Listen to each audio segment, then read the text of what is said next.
Okay, good session there, Kai. We're just now going to evaluate how your peers felt it went.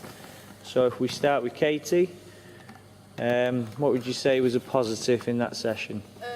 I really enjoyed the mini games. They're a lot of fun and competitive. Okay, so you like the competitive edge. Yeah. Okay. Sol? It was very encouraging when doing the passing drills. If we were doing it wrong, he'd come up to us and tell us how to do it right. Excellent. So he did actually step in and give you some pointers. Craig, I noticed in the cool down, Kai picked you up for a certain stretch. What kind of information did he give you to rectify what you were doing? He told me how to improve on it and what to do to make it so that you actually feel the strain on your leg. So did you feel the instructions were quite clear? Yeah, very authoritarian, which is good for this. Very authoritarian, okay. So leadership styles as well. Charlie, is there anything that you felt you could have improved on or done a little bit better? Could have been a bit louder with some instructions and points. Other than that, what he was actually saying was good, but it just needed to be a bit louder sometimes. Bit of voice projection at times. Dan, anything that you picked up that you might have done a little bit differently? When we were doing the shooting drills, it was a bit stop and start, but then as he got through all the mini games and stuff like that, it got a lot more interesting. Okay, so you like the actual game side of it a bit more than the drills. Okay. Dan, anything you picked up on?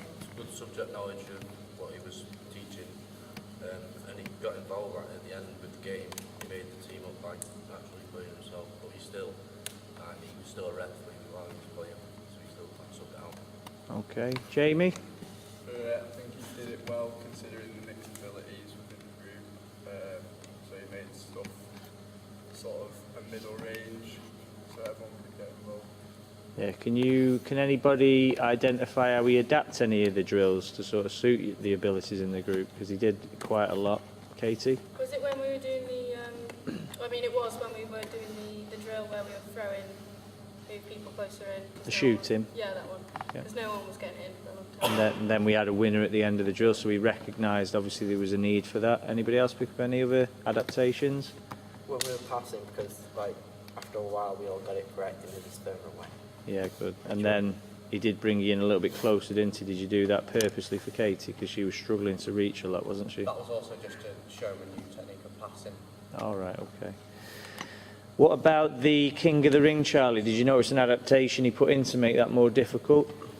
The more people went out, he made the square one smaller as well, so made it closer so that you couldn't just keep running around in a circle, you had to actually do something.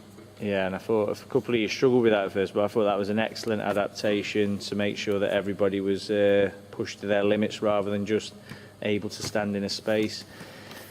How did we feel, Dan? You know Kai quite well. How did you feel his leadership shone in the session? Did you feel that he showed what he's all about with regards to discipline and the way he structured the session, or could he have been a bit more of a leader in the session? He was very authoritarian, even though we're friends, he's kept us in line. When I was bouncing the ball, he just said, keep hold of it. So he's a good leader. And did you do that just because you were friends or because you felt that he'd sort of changed the tone in his voice maybe? Did he raise it? Did he keep it the same? Did he? Just kept it a level voice, didn't blow his gasket, just kept calm, just made sure that he knew he was. So how did you know he was being serious, Craig, if he was disciplining you on certain things? Because he purposely looked at you and said, stop, bounce with the ball. Yeah, so that eye contact, that non-verbal communication with Kai. Right, okay, just over to Kai then.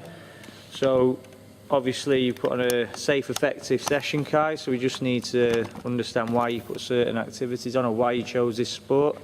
Just want to give us a justification behind what you've done today.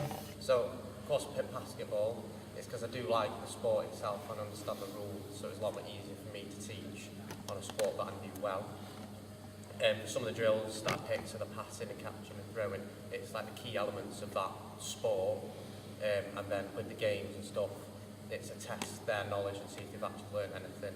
But with things like passing and catching, it's also to test their communication. Of course, with the public service, you'll have to have that as a key element. And also, with some of the games, I like to try and make it challenging to test if they are adapting to how the game moves and stuff. Yeah, so just on the drills that you did, obviously some of your peers picked up on how you adapted. I'd just like to understand why you adapted certain drills to do what you did. So with the King of the Ring, I adapted to make it smaller. That's then to keep the game moving, because of course if it's a big area, then they'll just stay away from each other. So if it gets tighter, they actually have to get at each other and work to get the other person's ball out. And then also when they're playing a game, they're going to have to work around people that are going to try and get the ball out of their hand. So keeping it so confined lets them improve as a person with the ball. So within the game scenario, obviously you could have done anything from a sports session point of view. What's the relevance behind choosing a game sport in relation to, as you said, public service life? Why would you choose a team sport rather than going in the gym and doing a circuit? What's the methodology behind that?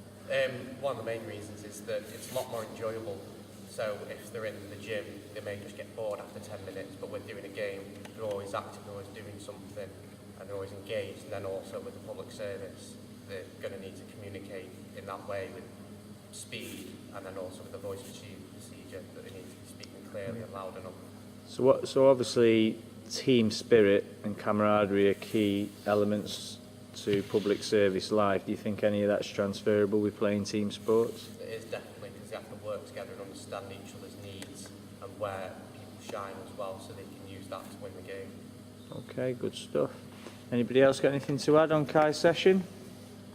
All enjoyed it? Yep. Okay, next week will be Craig.